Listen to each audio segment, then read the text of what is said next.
Sutlej Yamuna link नहर का विवाद हरियाणा गठन के बाद से ही चला आ रहा है। इस विवाद की मुख्य जड़ है नदी के जल का बंटवारा। साल 1976 में तत्कालीन प्रधानमंत्री इंदिरा गांधी ने इस मामले में हस्तक्षेप किया। सतलुज यमुना लिंक नहर परियोजना के अंतर्गत 214 किलोमीटर लंबा जल मार्ग तैयार करने का प्रस्ताव था। इसके तहत पंजाब से सतलुज को हरियाणा में यमुना नदी से जोड़ा जाना है। इसका 122 किलोमीटर लंबा हिस्सा पंजाब में जबकि 92 किलोमीटर हिस्सा हरियाणा में है।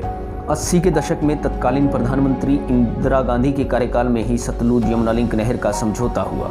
8 अप्रैल 1982 में पंजाब के कुफरी में इंदिरा गांधी ने नहर की आधारशिला रखी। पंजाब के इलाके में जमीन अधिग्रहण का पैसा भी हरियाणा ने ही खर्च किया।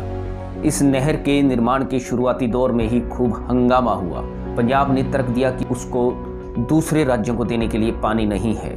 पंजाब का यह भी तर्क रहा कि अगर सतलुज यमुना लिंक नहर का निर्माण हो जाता है और हरियाणा को पानी दिया जाता है तो पंजाब के फिरोजपुर, मुक्तसर, मोगा, फरीदकोट की 9 लाख एकड़ भूमि पर खेती के नज़रिए से संकट खड़ा हो जाएगा। इस नहर के निर्माण के समय पंजाब में आतंकवाद चरम पर था। नहर की आधारशिला रखने के बाद तत्कालीन SS बरनाला के नेतृत्व वाली अकाली सरकार ने करीब 700 करोड़ रुपए की भारी भरकम लागत से नहर का 85% कार्य पूरा कर लिया। साल 1990 में आतंकवादियों ने जब नहर निर्माण में जुटे 2 इंजीनियर्स और 35 मजदूरों को मार दिया तो इस नहर का निर्माण कार्य बंद कर दिया गया। इसके बाद यह मामला अदालतों में चला और फिर कभी निर्माण शुरू नहीं हुआ। साल 1986, दिसंबर 1987, मार्च 1988, जनवरी 1991 में लंबी लड़ाई अदालतों में सतलुज यमुना लिंक नहर को लेकर हरियाणा ने लड़ी। तारीख पर तारीख मिलती रही, आदेश आए पर उनका पालन नहीं हुआ। 15 जनवरी 2002 को सुप्रीम कोर्ट ने केंद्र सरकार से 6 माह की अवधि में नहर का निर्माण पूरा करने के आदेश दिए। बाद में पंजाब ने इस निर्णय को बदलने के लिए याचिका लगाई। सुप्रीम कोर्ट ने 4 जून 2004 को इस याचिका को रद्द कर दिया। इसके बाद हरियाणा की ओर से 2002 और 2004 के जारी आदेशों को लागू करवाने के लिए साल 2011 में एक याचिका लगाई गई। आखिरकार 26 नवंबर 2016 को सुप्रीम कोर्ट ने हरियाणा के हक में निर्णय सुनाया। सुप्रीम कोर्ट का निर्णय आने के दौरान ही पंजाब ने विधानसभा में नहर निर्माण न करने संबंधी बिल पास कर दिया। इसके साथ ही पंजाब में किसानों की अधिग्रहित जमीन को भी इनके मालिकों को लौटाने का बिल विधानसभा में पास हुआ। यही नहीं, पंजाब ने नहर निर्माण के लिए हरियाणा से मिली 192 करोड़ रुपए की राशि भी लौटा दी। पंजाब संग हरियाणा का सतलुज यमुना लिंक नहर को तो विवाद रहा ही, लेकिन हरियाणा में भी इस मुद्दे को लेकर सियासी भूचाल आता रहा है।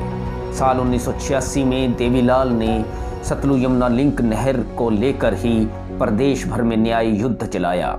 इस न्याय युद्ध का नतीजा यह हुआ कि साल 1987 के विधानसभा चुनाव में देवीलाल के नेतृत्व वाले सियासी दल को प्रचंड बहुमत मिला और वे दूसरी बार हरियाणा के मुख्यमंत्री बने।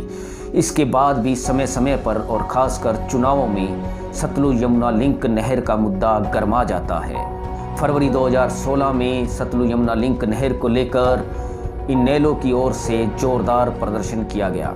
अम्बाला की अनाज मंडी में इनेलो की ओर से जल युद्ध सम्मेलन का आयोजन किया गया। अभय सिंह ने इस सम्मेलन की अगुवाई की। इसके बाद पंजाब के शंभू बॉर्डर पर अभय सिंह चौटाला, उनके 18 विधायकों एवं 2 सांसदों को पंजाब पुलिस ने गिरफ्तार कर लिया। करीब 1 सप्ताह तक इनेलो के नेता व कार्यकर्ता पटियाला की जेल में बंद रहे।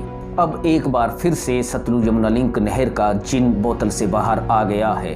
दरअसल इस समय हरियाणा में 3 कृषि कानूनों को लेकर किसान आंदोलन कर रहे हैं और इसी बीच 19 दिसंबर को भारतीय जनता पार्टी ने अलग अलग जिला मुख्यालयों पर नहर निर्माण को लेकर पंजाब पर पलटवार किया। इसी पलटवार की कड़ी में भाजपा की ओर से उपवास कार्यक्रम का आयोजन किया गया। 20 दिसंबर को भारतीय जनता पार्टी की ओर से जल युद्ध रैली का भी आयोजन किया गया।